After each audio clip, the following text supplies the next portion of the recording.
waaw. ok nice. voilà mu bëggoon laaj élection yi di ñëw Sénégal. yow kan nga bëgg a voter. léegi kay ku tey nguur gi normal. man loolu laa votal après pour mu am présidentiel. kan ay kii nii non comment dirais-je du Macky Sall de keneen. kan la.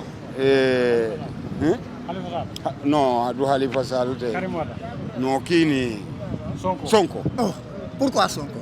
Sonko parce que peut-être mun na tee nguur bi mun na liggéey mun na waaw mun na tee nguur gi ak kii nii yëpp Sénégal bi. yow am nga carte d'identité Sénégal. waaw non consulaire la am. ok mënugoo voter. non munul voter de. mais yow boo doon voter daal Sonko ngay voter. waaw. yow boo doon voter koy voter. Karim Wade. Karim Wade pourquoi Karim Wade. dama ko bëgg rek sama xol. daf ne na nga nduroo Karim Wade rek. yow est-ce que amoo la bokk ak Karim Wade. non bokk ma moom dara. da nga ko bëgg sa xol nii rek. boo doon voter daal moom ngay voter. waaw kon Karim Wade Sonko. kon ñu dem noonu.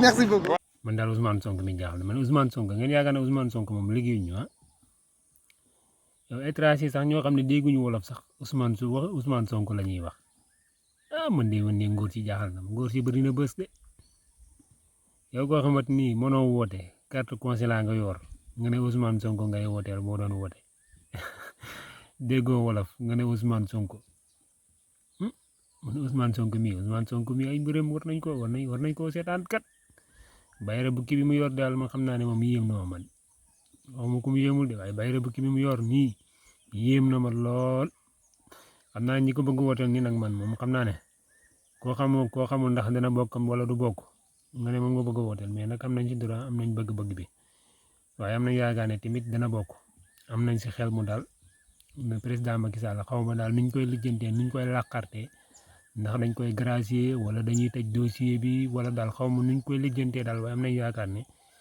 ki nga xamante ne mooy président Ousmane Sonko dana bokk si élection présidentielle 2024 yi nga xamante moom lañ dëgmal incha allahu rabbi yàlla nañ ko fekk ak jàmm te balaa boobu it yàlla bu benn yëngu-yëngu am si réew mi jàmm ak salaam am fi dal am fi ba élection yi am ci jàmm jàll si jàmm ak salaam ndax bu loolu moom bu fi yëngu-yëngu amee am nañ yaakaar ne li nga xamante mooy élection yi buutu dinañ ko randal te randal googu noonee nag du baax si ñi nga xamante ni ñoo war a dem élection kon nag ñëpp nañ ànd ak ñi nga xamante ni ñoom la ñu bëgg wooteel bu yeggee si élection yi ñu wooteel leen si jàmm waaw ko yàlla jox ndam li ñoo xam ne ku ko gañe ndax président Ousmane Sonko moom nee na moom élection bu sa demee moom premier tour lay génn kooku moom kenn waxatu ko premier tour lay génn day gañe élection yi